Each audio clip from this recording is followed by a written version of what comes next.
सबको जय मसीह की। आज का दिन जो है एक विशेष दिन है जिसको हम पाम संडे बोलते हैं, खजूरी इतवार। और बाइबल में हम पढ़ते हैं कि आज के दिन प्रभु यीशु मसीह जब यरूशलेम में प्रवेश कर रहे थे तो लोगों ने जो है मिलकर उसके लिए गीत गाया, उसकी स्तुति महिमा की और चिल्ला चिल्ला कर कहा, होसैना होसैना होसैना हमारे प्रभु यीशु की। आइए आज के दिन एक साथ मिलकर हम उसकी स्तुति महिमा करेंगे। पिता परमेश्वर, धन्यवाद इस दिन के लिए, धन्यवाद देते हैं जैसे हम बाइबल में पढ़ते हैं प्रभु, जब तूने यरूशलेम में प्रवेश किया तो लोगों ने प्रभु तेरा स्वागत किया। आज के दिन हम अपने जीवनों में तेरा स्वागत करते हैं और प्रभु हम तेरी स्तुति महिमा करते हैं। यीशु के नाम से प्रार्थना को मांगते हैं, आमीन।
प्रभु यीशु मसीह के नाम में आप सब लोगों का स्वागत है। फिर से एक बार परमेश्वर ने यह मौका दिया कि हम आज के दिन इकट्ठे होकर परमेश्वर के वचन को मनन कर सकें। और आज एक विशेष दिन है जिसको हम पाम संडे बोलते हैं और हम उसी पर आज के दिन मनन करेंगे। आइए हम बाइबल को खोलेंगे, मरकुस उसका 11वां अध्याय 1 से लेकर 10 तक। जब वे यरूशलेम के निकट जैतून पहाड़ पर बेतफगे और बेतनिया के पास आए तो उसने अपने चेलों में से 2 को यह कहकर भेजा, सामने के गांव में जाओ और उसमें पहुंचते ही एक गदही का बच्चा जिस पर कभी कोई नहीं चढ़ा बंधा हुआ तुम्हें मिलेगा, उसे खोल लाओ। यदि तुम में से कोई पूछे वह क्यों करते हो, तो कहना प्रभु को इसका प्रयोजन है और वह शीघ्र उसे यहां भेज देगा। उन्होंने जाकर उस बच्चे को बाहर द्वार के पास चौक में बंधा हुआ पाया और खोलने लगे। उनमें से जो वहां खड़े थे कोई कोई कहने लगे, या क्या करते हो, गदही के बच्चे को क्यों खोलते हो? जैसा यीशु ने कहा था वैसा ही उन्होंने उनसे कह दिया। तब लोगों ने उन्हें जाने दिया।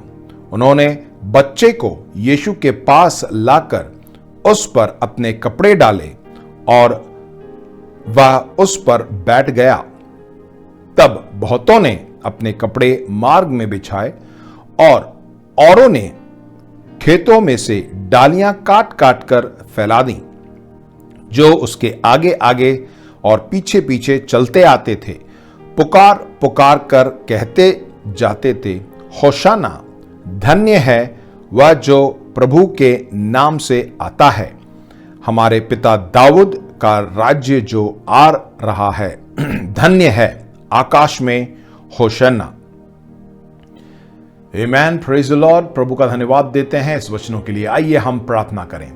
पिता परमेश्वर, धन्यवाद आज के इस सुंदर दिन के लिए और धन्यवाद देते हैं इन वचनों के लिए प्रभु, जिससे हमें ज्ञात होता है कि यीशु मसीह तू यरूशलेम में तूने प्रवेश किया और वहां पर प्रभु लोगों ने तेरे नाम को ऊंचा उठाया। और आज के दिन भी प्रभु तू हमारे बीच में है, हम तेरा स्वागत करते हैं और तेरे नाम को हम ऊंचा उठाते हैं, तुझे कोई महिमा देते हैं, आदर देते हैं, क्योंकि तू उसके योग्य है। बाकी समय को तेरे हाथ में सौंपते हैं प्रभु। इन वचनों के द्वारा तू हमसे बातचीत कर, सुनने वाले हर एक भाई बहनों को तू छू ले। आज के दिन प्रभु हम तेरे वचन को मनन करते हैं, तू हमसे बातचीत कर। यीशु के नाम से प्रार्थना को मांगते हैं, आमीन आमीन। प्रभु का धन्यवाद देते हैं इन वचनों के लिए। हम यहाँ पे देखते हैं कि प्रभु यीशु मसीह जब यरूशलेम प्रवेश कर रहे थे, उस वक्त जो है लोग वहां पे उसका स्वागत किया उन्होंने। और प्रभु यीशु मसीह, जैसे हम वचन में पढ़ा, गधे पे बैठकर जो है वो प्रवेश करता है यरूशलेम में और लोग उसके स्वागत में होसैना होसैना के गीत गाते हैं और उसको आदर देते हैं, उसको महिमा देते हैं। आज के दिन मैं आपके लिए एक वचन लेके आया हूं और इस वचन का शीर्षक है, यीशु तू मुझ में बैठ जा। आमीन। यीशु तू मुझ में बैठ जा। आज हमने देखा प्रभु यीशु मसीह जो है उस गधे पर बैठकर यरूशलेम में उसने प्रवेश किया। ये क्यों ऐसा हुआ, हम एक एक करके परमेश्वर के वचन के द्वारा हम देखेंगे। मैं आपके सामने 3 बिंदुओं को लेके आने वाला हूं और बड़े ध्यान से आप इसको सुनिए, आपका जीवन बदल जाएगा और आप जान पाएंगे कि परमेश्वर कितना सामर्थी है। आमीन। सबसे पहली बात देखिए, जब हम इन वचनों को पढ़ते हैं उसमें प्रभु यीशु मसीह एक गांव में है और अपने चेले से कहता है कि तुम दूसरे गांव में जाओ, और बताता है कि जब तुम उस गांव में पहुंचोगे चौक के पास वहां एक गदही का बच्चा मिलेगा और उसको तुम खोल के लेके आना। देखिए, उस वक्त जब प्रभु यीशु मसीह ये कह रहे थे तो उन चेलों ने भी जो है चुपचाप ऐसी सुन लिया, जैसे हम आज के दिन सुन रहे हैं। किसी ने कुछ सोचा भी नहीं। अब देखिए, प्रभु यीशु मसीह बड़े ध्यान से उसको बता रहे हैं, उस जो कि वो एक गांव में है और वो दूसरे गांव के बारे में बता रहा है और बड़े साफ तरीके से बिना किसी संदेह के वो बता रहा है कि वहां पे एक गदही का बच्चा बंधा मिलेगा। और उसमें यह भी लिखा है कि उस गधे पे कभी कोई बैठा भी नहीं है। तो कहने का मतलब यह है, मेरा पहला बिंदु है कि हमारा परमेश्वर जो है हमारी छोटी छोटी बातों की भी चिंता करता है। परमेश्वर आपकी चिंता करता है।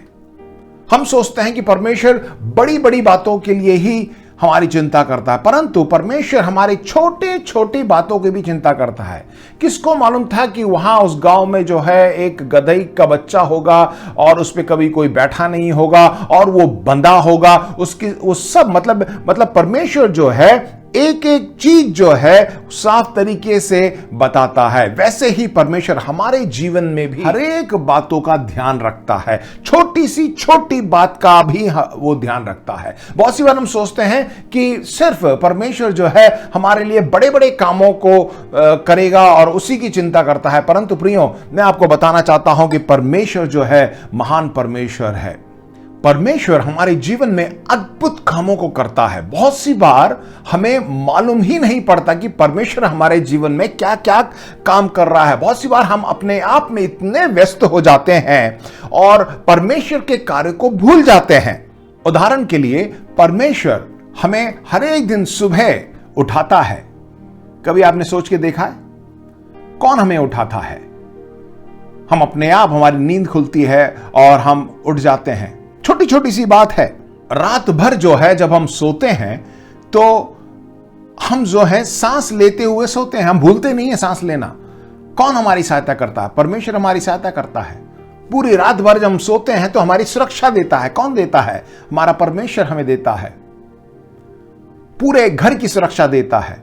हो सकता है आपके घर में कपड़े धोने की मशीन हो और वो 10 साल, 12 साल, 15 साल चलती जा रही है, कभी खराब नहीं हो रहा। उस पर भी परमेश्वर का अनुग्रह है। वो जानता है कि यदि वो खराब हो जाएगा तो आपका खर्चा बढ़ जाएगा या आपको नया लेना पड़ेगा, इसलिए वो 10, 12, 15 साल से जो है बढ़िया तरीके से चल रहा है। छोटी छोटी बात। हो सकता है आपकी गाड़ी, मोटर बाइक हो, कार हो, बहुत पुरानी हो गई हो तो भी जो है उसमें कोई भी परेशानी नहीं आती, वो चलता जा रहा है। क्यों? परमेश्वर का अनुग्रह है। परमेश्वर आपकी चिंता करता है। वो चाहता है कि आप किसी परेशानी में ना पड़े। परमेश्वर हमसे प्रेम करता है और बहुत सी बार जो है हम बड़ी बड़ी बातों को ही देखते हैं। छोटी छोटी बातें जो परमेश्वर हमारे जीवन में करता है उसको हम ध्यान ही नहीं देते। हम उस पे सोचते नहीं है कि ये कैसे हुआ, क्यों हुआ, किसने किया। आमीन। मैं फिर से आपको बताना चाहता हूं, परमेश्वर आपकी छोटी से छोटी बातों की भी चिंता करता है। हर एक दिन हमें जो जरूरत है उन सबको वो पूरा करता है।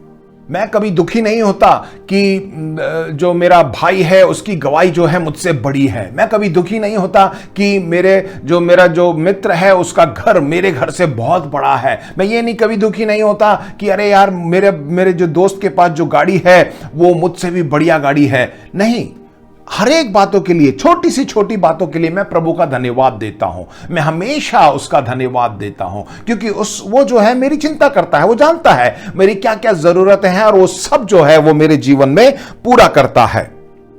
मैं अपने आप को इतना नम्र कर प्रभु का धन्यवाद देता हूं उन छोटी छोटी बातों के लिए। और वैसे ही हमें जो है हर एक जन को जो है मैं उत्साहित करता हूं, छोटी छोटी बातों के लिए प्रभु का आप धन्यवाद करें, क्योंकि उन छोटी छोटी बातों के लिए जब धन्यवाद करते हैं प्रभु जो है प्रसन्न होता है और प्रभु देखता है कि मेरा बेटा, मेरी बेटी जो है मुझे देखकर मेरी प्रशंसा, मेरी स्तुति कर रहा है और परमेश्वर आपके ऊपर और आशीष को भेजेगा। प्रिय भाइयों बहनों, आमीन, हालेलुया। परमेश्वर का धन्यवाद करिए। जब घर से आप बाहर निकलते हैं वो आपकी सुरक्षा करता है। बहुत सी बार हम सोचते हैं कि मैंने हेलमेट लगा लिया है और मैं निकल रहा हूं और मुझे कोई दुर्घटना नहीं होगी। प्रियो, आप हेलमेट लगाएं ना लगाएं, परंतु परमेश्वर जो है आपके साथ है। हां, हमें नियम और कानून का पालन तो करना चाहिए, परंतु परमेश्वर ही है जो हमें सुरक्षा देता है, क्योंकि हम नहीं जानते। बहुत से लोग जो है हेलमेट लगा के भी जाते हैं परंतु उनके साथ दुर्घटना हो जाती है तो बहुत तकलीफ होती है। कहीं ना कहीं चोट आ जाता है, हाथ पैर टूट जाता है या कुछ भी हो सकता है, परंतु परमेश्वर हमारे साथ है। जब हम गाड़ी चलाते हैं तो उसके स्वर्गदूत जो है हमारे इर्द गिर्द रहते हैं, हमें बचाते हैं। आप देखिए, छोटी छोटी बात है। बहुत सी बार हम भूल जाते हैं कि हमारे साथ परमेश्वर कैसे कैसे काम कर रहा है। परमेश्वर ने जो है आपके माता पिता को आशीष दी है। परमेश्वर ने आपके भाई बहनों को आशीष दी है। परमेश्वर ने जो है आपके बच्चों को आशीष दिया है। इन सब के लिए परमेश्वर का आप धन्यवाद करें।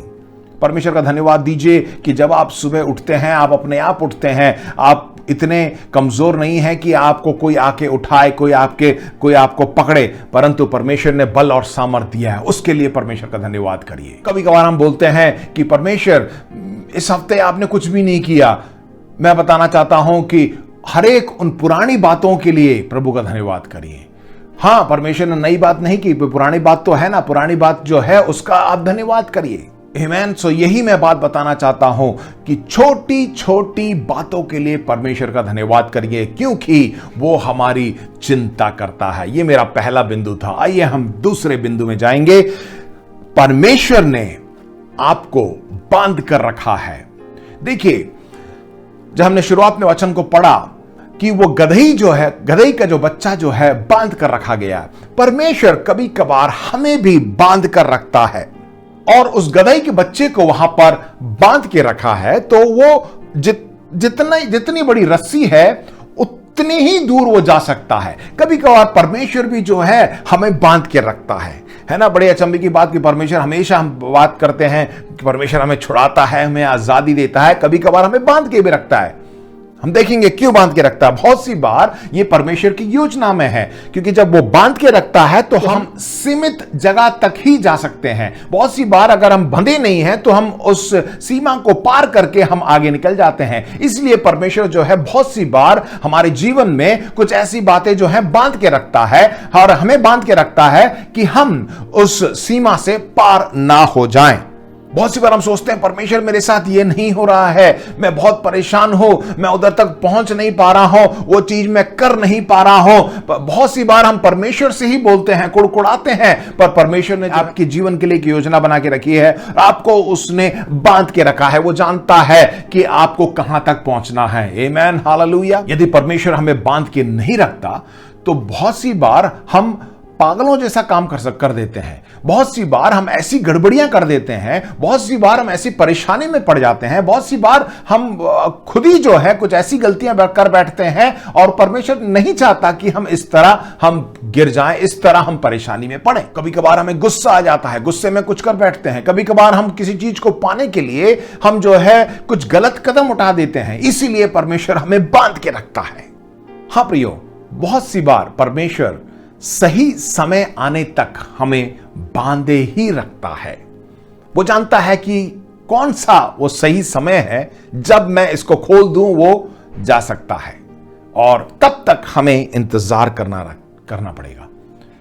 हो सकता है आपको नौकरी न मिल रही हो सकता है आपका व्यवसाय ठप हो गया हो सकता है कि आपके परिवार में कुछ परेशानी हो, और बहुत सी बातें ऐसी हो, अभी भी हो रही हैं, आप प्रार्थना कर रहे हैं और कुछ भी वहां पे सुधार नहीं आ रहा है, तो परमेश्वर ने आपको बांध के रखा है। परमेश्वर जानता है कि किस समय मैं इसको खोलूं, और तब जो है ये सब सही हो जाएगा। हमने वचन में भी देखा कि वो जो गदही का बच्चा था उसे बांध कर रखा था, तब तक उसे बांध कर रखा गया जब तक प्रभु यीशु मसीह ने उसको खोलने के लिए नहीं कहा, जब तक यीशु मसीह ने उसको इस्तेमाल नहीं किया, तब तक वो बंधा हुआ था। हाँ प्रियो, बाइबल में एक वचन है, निर्गमन उसका 14वें अध्याय का 13वां वचन, उसमें ऐसा लिखा है, डरो मत, खड़े खड़े व उद्धार का काम देखो, जो यहोवा आज तुम्हारे लिए करेगा। हमें स्थिर रहना है और चुपचाप खड़े रहना है,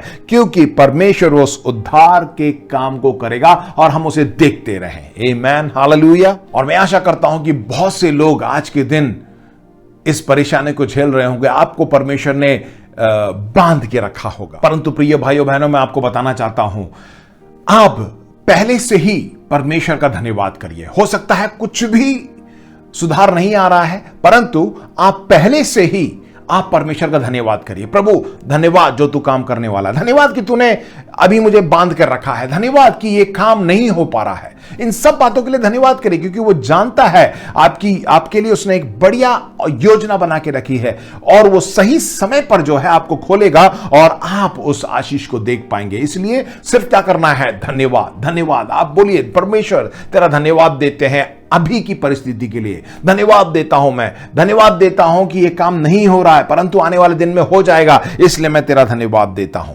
कुछ बातें मैं आपको बताना चाहता हूं, आप धन्यवाद दीजिए, चाहे कुछ भी सही नहीं है और परिस्थिति जो है आपके विपरीत हो, परंतु वो तो आपके साथ है। खुश होना चाहिए कि परमेश्वर मेरे साथ है। हो सकता है आप टूट गए हो, परंतु परमेश्वर का धन्यवाद दीजिए कि वो आपके और मेरे साथ है। हो सकता है आप अकेले हो, परंतु आप धन्यवाद दीजिए कि परमेश्वर तू मेरे साथ है। हो सकता है कि आप परेशान हो गया हो, परंतु आप परमेश्वर का धन्यवाद करें कि वो मेरे साथ है, आपके साथ है। आमेन, हालेलुया। इसीलिए मैं परमेश्वर की स्तुति महिमा करता हूं, इसीलिए क्योंकि परमेश्वर ने मुझे जो है बांध के रखा है, ताकि मैं कुछ गड़बड़ी ना कर बैठूं, ताकि मैं किसी परेशानी में ना पड़ जाऊं। और इसीलिए परमेश्वर तूने बांध के रखा है, इसलिए मैं तेरा धन्यवाद देता हूं। बहुत सी बार हम दूसरे लोगों को देखते हैं, हम सोचते हैं, हम कहते हैं कि अरे यार मेरे दोस्त लोग हैं, मेरे कुछ ऐसे भाई लोग हैं, उन लोगों को तो परमेश्वर ने छोड़ दिया है। परमेश्वर का धन्यवाद करिए कि आपको परमेश्वर ने बांध के रखा, क्योंकि आपके दोस्त जो हैं उसको खोल दिया है और उसने ऐसे गड़बड़ियां की हैं कि आज वो जेल में है। और उस आपके मित्र जो हैं, उसको परमेश्वर ने खोल छोड़ रखा है, तो वो जो है बहुत सी ऐसे परेशानियों में पड़ गया और आज जो है उसके परिवार में परेशानी है, उसके घर में कोई भी नहीं रहता है। परमेश्वर का धन्यवाद करिए कि परमेश्वर ने आपको बांध के रखा है और वो आपके साथ है। आइए परमेश्वर से करें, परमेश्वर तेरा मैं धन्यवाद देता हूं कि तूने मुझे बांध के रखा है। और साथ में परमेश्वर का हम धन्यवाद करेंगे कि परमेश्वर जानता है कि हम किस परिस्थिति में हैं, कहां पर हैं। अभी मैं सोचिए कि परमेश्वर कुछ नहीं जानता, परमेश्वर सब कुछ जानता है। यदि मैं कहूं कि मैं आपको जानता हूं, आपको बाहरी रूप से मैं देखकर मैं कहूंगा कि बहुत अच्छा व्यक्ति है, बहुत ही खुश रहता है, आशीषित है, परंतु मैं आपको अच्छी तरह नहीं जानता। क्यों? क्योंकि आपके अंदर जो परेशानी है वो मैं नहीं जानता। हो सकता है आपने उसको बाहर से नहीं दिखाया हो। वैसे ही जो है हम परमेश्वर से छुपा नहीं सकते। परमेश्वर जो है मेरी सब बातों को जानता है। जो लोग कहते हैं कि वो मुझे जानते हैं, मैं बिल्कुल नहीं मानूंगा कि वो मुझे अच्छी तरह जानते हैं जितना परमेश्वर मुझे जानता है। क्योंकि मैं बाहर से जैसा दिखता हूं, मेरे अंदर जो परेशानी है उसे क्या मालूम जब तक मैं ना उसे बांटूं। परंतु परमेश्वर सब कुछ जानता है, इसके लिए हमें परमेश्वर का धन्यवाद करना चाहिए। परमेश्वर जानता है कि हम किस परिस्थिति में होकर गुजर रहे हैं और वो सब हमारी हर एक बातों की चिंता करता है। अब भी हो सकता है कि परमेश्वर ने आपको बांध रखा हो, पर वो अपने समय में और सही समय में आपको खोलेगा और आपको इस्तेमाल करेगा। बोलिए हालेलुया। ये कुछ ही दिन की बात है। हो सकता है मैं अभी बहुत तकलीफ में हूं, मैं रो रहा हूं, मैं संकट में हूं, मैं परेशान हूं। कुछ ही दिन की बात है, बहुत ही क्षण भर का समय है और परमेश्वर जो है सब कुछ बदल देगा। आमेन, हालेलुया। आपके बगल में जो बैठा उससे बोलिए कि कुछ ही समय में सब कुछ बदल जाएगा, क्योंकि परमेश्वर मेरी चिंता करता है, परमेश्वर मेरे साथ है। वो आपको चंगाई देगा, वो आपको छुटकारा देगा, वो बंद दरवाजों को आपके लिए खोल देगा। प्रियो, हालेलुया, प्रेज लॉर्ड। और इसी के साथ मैं तीसरे बिंदु में जाना चाहता हूं। तीसरा बिंदु है परमेश्वर को आपकी जरूरत है। जैसे हमने शुरुआत में वचन में पढ़ा कि परमेश्वर को उस गदही के बच्चे की जरूरत पड़ी, और वैसे ही परमेश्वर को आपकी और मेरी जरूरत है। देखिए उस वचन में ऐसा लिखा हुआ है कि जब चेले लोग उसे लेने जाते हैं तो यीशु मसीह से बोलते हैं, कोई पूछे तो बोलना प्रभु को इसका प्रयोजन है। हाँ प्रियो, परमेश्वर हमें इस्तेमाल करेगा। बहुत सी बार हम सोचते हैं ना कि परमेश्वर जिसको बांध के रखा है उसका इस्तेमाल क्यों करेगा, जो खुले में है उनको परमेश्वर इस्तेमाल करेगा। नहीं प्रियो, परमेश्वर उन्हीं लोगों को खोज रहा है जो बंधे हुए हैं, जिसको उसने बांध के रखा है, उनको वो इस्तेमाल करेगा। देखिए यरूशलेम के आसपास के गांव में या उसी गांव में जो है बहुत से ऐसे गदही के बच्चे होंगे, परंतु ये गदही का बच्चा जिसको बांध के रखा था और जिसपे कोई बैठा नहीं था, उसी को प्रभु यीशु मसीह ने इस्तेमाल किया, कहा कि उसको लेके आओ। परमेश्वर जानता है कि आप ऐसी परेशानियों में के गुजर रहे हैं। परमेश्वर जानता है कि आपके अंदर ये शारीरिक बीमारी है। परमेश्वर जानता है कि आपके जीवन में ये कमजोरी है। परमेश्वर जानता है कि आपके अंदर कुछ ऐसे आदतें हैं जो बहुत ही बुरी हैं, आप इसमें बंधे हुए हैं, परंतु परमेश्वर आपको चुनता है। परमेश्वर उन्हीं लोगों को चुनता है और परमेश्वर जो है आपको इस्तेमाल करेगा, क्योंकि आपकी वो चिंता करता है, आपको छुड़ाता है और आपको जो है आशीष को देता है। और प्रभु यीशु मसीह उन चेलों को बताते हैं कि उस गदही के बच्चे को जो बंधा हुआ है उसको मेरे पास लेके आओ। वैसे ही परमेश्वर हमें भी कहता है कि इनको लेके आओ, जो बंधे हुए हैं इनको मेरे पास लेके आओ। और साथ में ये भी बताता है, जैसे मैंने पहले बताया, कि पहले से ही कुछ लोग ऐसे हैं कि अरे इसको क्यों लेके जा रहे हो, ये तो ऐसा आदमी है, इसके बुरी आदतें हैं, ये ऐसा करता है वैसा करता है। ऐसे ही बोला। जब गदही के बच्चों को लेने गए तो वहां पे जो बैठे हुए थे, जो मालिक था, उसने कहा कि इसको कहां ले जा रहे हो। देखिए, जब उसने बोला तो जैसे चेलों को कहा गया वैसे ही उन्होंने बोला, प्रभु का इसका प्रयोजन है। यदि आप अपना नाम बोलकर उसको लेके आएंगे तो कुछ नहीं होने वाला। वहां पे प्रभु का नाम, यीशु के नाम से उसको लाया गया। यीशु के नाम में सामर्थ है। जब हम यीशु का नाम लेते हैं तो कोई उसे रोक नहीं सकता। उन्होंने कहा हमारे प्रभु का इसका प्रयोजन है, तो उन्होंने छोड़ दिया। बहुत सी बार हम अपना ही नाम डालना चाहते हैं। हम सोचते हैं कि मुझे इसका प्रयोजन है, मैं इसको लाना चाहता हूं। नहीं, आप यीशु का नाम लीजिए। यीशु के नाम में सामर्थ है, उसमें अधिकार है।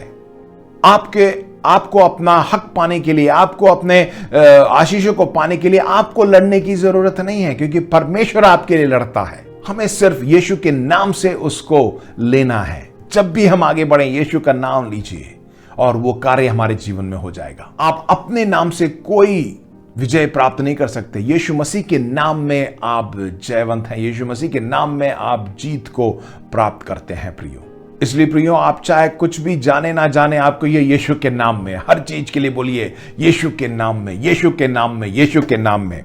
जब आप यीशु का नाम लेते हैं, नर्क जो है हिल जाता है। जब यीशु का नाम लेते हैं तो शैतान जो है डर जाता है। जब यीशु का नाम लेते हैं तो वो जादू टोना सब बैठ जाता है। जब आप यीशु का नाम लेते हैं तो हर एक बंधन टूट जाते हैं। प्रभु यीशु मसीह के नाम में वो सामर्थ है। प्रभु यीशु मसीह के नाम में सब कुछ हो सकता है। उस यीशु के नाम में कुछ है। प्रभु यीशु मसीह के नाम में कैंसर दूर होते हैं। प्रभु यीशु मसीह के नाम में हर बीमारी जो है से आपको छुटकारा मिलता है। यीशु मसीह के नाम में जो है हर एक चीज हो जाती है, असंभव जो है संभव हो जाती है। यीशु मसीह के नाम में वे सब लोग जो आपके बारे में झूठ बोलते हैं वो झुक जाएंगे। यीशु मसीह के नाम में वे सब लोग जो आपसे जलन करते हैं वो घुटने में टिक जाएंगे। यीशु मसीह के नाम में वे आपके सारे दुश्मन जो हैं आपसे डरने लगेंगे, वो दूर हो जाएंगे। बोलिए यीशु के नाम से,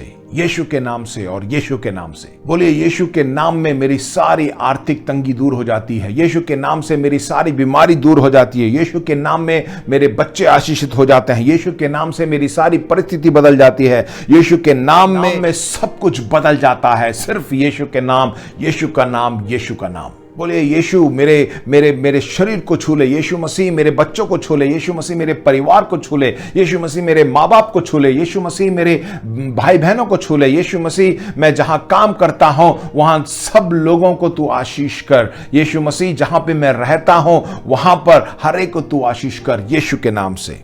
क्योंकि हम उस सच्चे परमेश्वर यीशु मसीह की हम स्तुति आराधना करते हैं। हम किसी वस्तु को देख के आराधना नहीं करते। हम किसी हाथ से बनाए हुए चीजों को देखकर हम आराधना नहीं करते। हम किसी अन्य देवी देवता की आराधना नहीं करते, परंतु हम सच्चे परमेश्वर और हमारा प्रभु यीशु मसीह की हम आराधना करते हैं, जो कि सामर्थ है। उसके नाम में सामर्थ है। क्योंकि नीति वचन उसके 18:10 में ऐसा लिखा हुआ है कि यहोवा का नाम दृढ़ है और धर्मी उसमें भागकर सब दुर्घटनाओं से बच जाता है। और यीशु का नाम जो है दृढ़ गढ़ है। हम धर्मी जन हैं। जब ऐसी परेशानी आ जाती है, जब हम यीशु का नाम लेते हैं, वो हमारे दृढ़ गढ़ के समान है और वो हमें बचाता है। हम सुरक्षित रहते हैं। आमीन, हालेलुया। मैं आपको उदाहरण देना चाहता हूं। हम सब ने जो है न्यायालय देखा होगा और कुछ लोग वहां पे गए भी होंगे और कुछ लोगों ने टीवी पे भी देखा होगा। मैं आपको बताना चाहता हूं, न्यायालय में न्यायाधीश के आने से पहले वहां पे जो है एक व्यक्ति खड़ा रहता है और वो बताता है कि अब न्यायाधीश आने वाले हैं। तो जो है सब लोग खड़े हो जाते हैं और न्यायाधीश आता है और वहां पे अपने कुर्सी पे आकर जब वो बैठ जाता है तो सब वो उस न्यायालय में जो है वो जो भी केस है उसकी शुरुआत वहां पे हो जाती है। वैसे ही प्रभु यीशु मसीह हमारा न्यायाधीश है। जब प्रभु यीशु मसीह आकर बैठ जाते हैं तो वहां पे जो है काम शुरू होने लग जाता है। उसके बाद कोई भी बीच में कुछ बोल नहीं सकता है। और वैसे ही आज प्रभु यीशु मसीह हम पर बैठ गया है और जब वो बैठ जाता है तो वो एकदम ऐसा न्याय करेगा, एकदम धार्मिकता से न्याय करेगा। मैं आपको बताना चाहता हूं कि बहुत सी बार ऐसा लगता है कि शैतान मुझ पर हावी हो गया है और शैतान ने जो है पूरा कब्जा कर लिया है, अब वो केस जीत जाएगा। परंतु हमारा न्यायाधीश यीशु मसीह जब बैठ जाता ना है तो वहां पे धार्मिकता के साथ वो न्याय करता है। हमारे जीवन में जब प्रभु यीशु मसीह आके बैठ जाते हैं तो शैतान की शक्ति सबको टूट जाती है, क्योंकि प्रभु यीशु मसीह जो है हमारे लिए सही धार्मिकता का न्याय देगा। यशाया 66 के 1 में लिखा हुआ है, आकाश मेरा सिंहासन और पृथ्वी मेरे चरणों की चौकी है।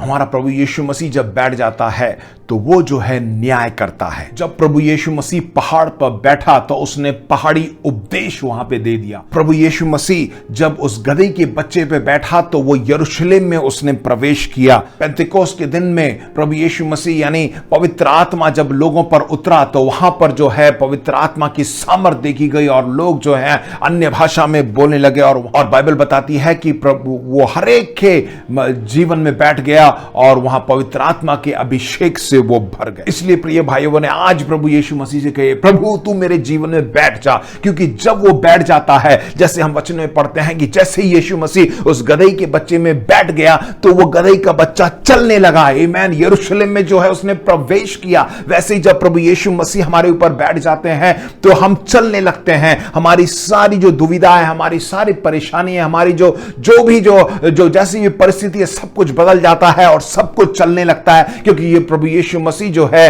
प्रवेश कर रहे हैं। प्रभु यीशु मसीह हमारे जीवन को छू रहे हैं और प्रभु यीशु मसीह जो है सही न्याय को करने वाले हैं। और प्रभु यीशु मसीह जो है आपके मंजिल तक आपको लेके जाएगा। हाँ प्रियो, आप दुखी मत हो, प्रभु यीशु मसीह आपके ऊपर बैठा हुआ है और आपका जो लक्ष्य पूरा होगा, आपकी जो जरूरतें पूरी होगी। प्रभु यीशु मसीह आपको आशीष देगा। आपके जीवन भर की यात्रा में प्रभु यीशु मसीह साथ में रहेगा। आप उसे पकड़े रहें और थामे रहें और किसी से कहें कि प्रभु यीशु मसीह मुझ में बैठा हुआ है। आमीन, हालेलुया।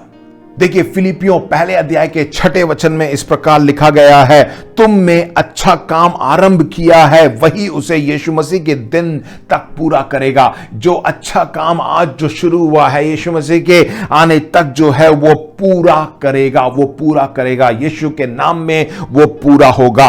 और हम जानते हैं कि वो ही अल्फा और ओमेगा है। उसने शुरुआत कर दिया है तो वो ओमेगा भी है, वो अंत भी वही करेगा।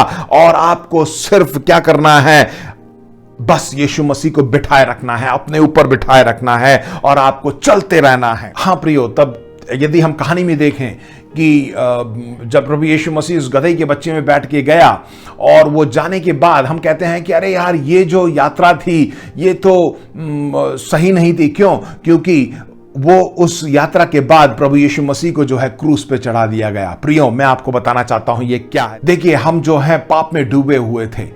यदि वो ऐसा नहीं करता तो हम पाप नहीं रहते। वो उसकी यात्रा क्रूस तक नहीं थी, उसकी यात्रा क्रूस के बाद पार होनी थी। हम ये नहीं, अब ये मत सोचिए कि उसकी जो यात्रा क्रूस में ही खत्म हो गई। नहीं, उसकी यात्रा क्रूस को पार करके गई। हम कहते हैं कि ये जो पाम संडे, खजूरी इतवार होता है, ये एक पवित्र हफ्ता कहलाया जाता है। और जो शुरुआत में जो है बड़े धूमधाम से, क्योंकि जैसे हम देखते हैं यीशु मसीह जो है यरूशलेम में प्रवेश किया, सबने बोला होसैना होसैना, परमेश्वर दाऊद की संतान की होसैना। और बड़े मजे से, खुशी में जो है लोगों ने इसमें प्रवेश किया। परंतु अंत में क्या हुआ? दुख। नहीं प्रियो, ये जो क्रूस है वो आपके लिए एक रुकावट के समान है, क्योंकि क्रूस के बाद ही जो है हम उस आशीष को देख पाते हैं, उस चीज को देख पाते हैं जो परमेश्वर ने हमारे लिए करके रखा है। ये क्रूस एक रुकावट के समान है। वहां पे प्रभु यीशु मसीह रुकते नहीं हैं, प्रभु यीशु मसीह उसको भी पार करके जाते हैं। देखिए, प्रकाशित वाक्य उसका 5वां अध्याय 11 से 13 तक मैं आपको पढ़ दूंगा। उसमें ऐसा लिखा है, जब मैंने देखा तो उस सिंहासन और उन प्राणियों और उन प्राचीनों के चारों ओर बहुत से स्वर्गदूत का शब्द सुना, जिनकी गिनती लाखों और करोड़ों की थी, और वे ऊंचे शब्द से कहते थे, वध किया हुआ मेमना ही सामर्थ और धन और ज्ञान और शक्ति और आदर और महिमा और धन्यवाद के योग्य है। वध किया हुआ मेमना। उसके बाद लिखा है, फिर मैंने स्वर्ग में और पृथ्वी पर और पृथ्वी के नीचे और समुद्र की सब सृजी हुई वस्तुओं को और सब कुछ को जो उनमें है, यह कहते सुना, जो सिंहासन पर बैठा है उसका और मेमने का धन्यवाद और आदर और महिमा और राज्य युगान युग रहे। आमीन। तो ये जो खुशी की बात और ये जो त्योहार शुरू हुआ था, जब यीशु मसीह ने यरूशलेम में जब उन्होंने प्रवेश किया, उसकी वो यात्रा जो है दुख में नहीं समाप्त हुआ, परंतु वहां पे एक जय के साथ यहां पे समाप्त हुआ, क्योंकि वो वध किया हुआ मेमना उसने जय को प्राप्त किया, वो उसके योग्य है। आमीन। आपके सामने कोई क्रूस आ जाता है तो आप मत सोचिए कि बस अब खत्म है, अब मेरा जीवन यहीं पे खत्म समाप्त हो गया। नहीं, वो जो क्रूस है उस क्रूस को पार करके आपको जाना है, क्योंकि प्रभु यीशु मसीह ने आपके लिए एक आशीष वहां पे तैयार करके रखी है। हाँ प्रियो, इसलिए मैं शुरुआत से मैं आपको एक एक जो बिंदु मैंने आपको बताया उसको मैं दोहरा दूं कि हमारा परमेश्वर आपकी और मेरी चिंता करता है, छोटी छोटी बातों का भी ध्यान रखता है, इसलिए हमें उसका धन्यवाद करना चाहिए। दूसरा बात मैंने ये बताया कि परमेश्वर का धन्यवाद करिए कि उसने हमें बांध कर रखा है, इसलिए बांध के रखा है कि हम और परेशानी में ना पड़ जाएं। वो हमें बहुत कुछ सिखाना चाहता है। और तीसरी बात, परमेश्वर का धन्यवाद करिए कि वो उसको आपकी और मेरी जरूरत है। अपने समय में वो हमें खोलेगा और हम पर बैठकर जो है हमें आगे ले जाएगा। तो हमें किस बात का डर, हमें किस बात की चिंता, क्योंकि परमेश्वर हमारे साथ है। इसलिए प्रिय भाई बहनों, आज के दिन इस खजूरी इतवार या पाम संडे में परमेश्वर का धन्यवाद करिए और कहें, पर प्रभु यीशु मसीह तू मुझ पर बैठ जा, मैं उस गधे के बच्चे के समान बनना चाहता हूं, क्योंकि जब तू मुझ में बैठ जाता है ना तो सब कुछ सही हो जाता है। देखिए, उस गधे के बच्चे को किसी ने नहीं पूछा, वो तो बंधा हुआ था, परंतु जब प्रभु यीशु मसीह उस पर बैठ गए और यरूशलेम में उसने प्रवेश किया, लोगों ने उसके सामने कपड़ों को बिछा दिए और उन्होंने पेड़ के पत्तों को बिछा दिए, और वहां पर जो है वो गधे का बच्चा जो है उसके ऊपर चलते हुए जाता है और वो उसके योग्य बन जाता है। वैसे ही आप कहें, प्रभु यीशु मसीह, आज मैं तेरे लिए एक गधा के बच्चा बनना चाहता हूं, तू मुझ में आ जा, तू मुझ में बैठ जा, क्योंकि तू ही सामर्थ्य है, तेरे नाम में सामर्थ्य है और तूने विजय को प्राप्त किया है। धन्यवाद यीशु मसीह। आइए हम प्रार्थना करें। पिता परमेश्वर, धन्यवाद देते हैं सुंदर वचन के लिए। धन्यवाद कि तूने आज हमसे बातें की हैं। धन्यवाद इन तीनों बातों के लिए प्रभु, हम हर एक बातों के लिए हम तेरा धन्यवाद देते हैं। हमारी छोटी छोटी बातों के लिए तू चिंता करता है, इसलिए तेरा धन्यवाद देते हैं। तेरा धन्यवाद देते हैं कि तूने प्रभु हमें बांध के रखा है ताकि हम किसी संकट में ना गिर जाएं, किसी परेशानी में ना पड़ जाएं। इसलिए हम तेरा धन्यवाद देते हैं। धन्यवाद देते हैं कि तू सही समय पर प्रभु तू हमें खोलता है और प्रभु तू हमें इस्तेमाल करता है। हम अपने आप को नम्र करते हैं, दीन करते हैं प्रभु। प्रभु हम धन्यवाद देते हैं कि जितने भी हमारे भाई बहन आज के दिन इन वचनों को सुन रहे हैं प्रभु, उनको तू आशीष कर। धन्यवाद धन्यवाद धन्यवाद। सारा आदर महिमा अधिकार तुझे देते हैं, यीशु मसीह के पवित्र नाम से इस प्रार्थना को मांगते हैं। आमीन आमीन। प्रभु आपको आशीष दे। आइए हम सब मिलकर अनुग्रह वचन एक साथ बोलें। प्रभु यीशु मसीह का अनुग्रह, पिता का प्रेम और पवित्र आत्मा की सहभागिता हम सबके साथ सदा सदा बनी रहे, यीशु के नाम से। आमीन आमीन। प्रभु आपको आशीष दे।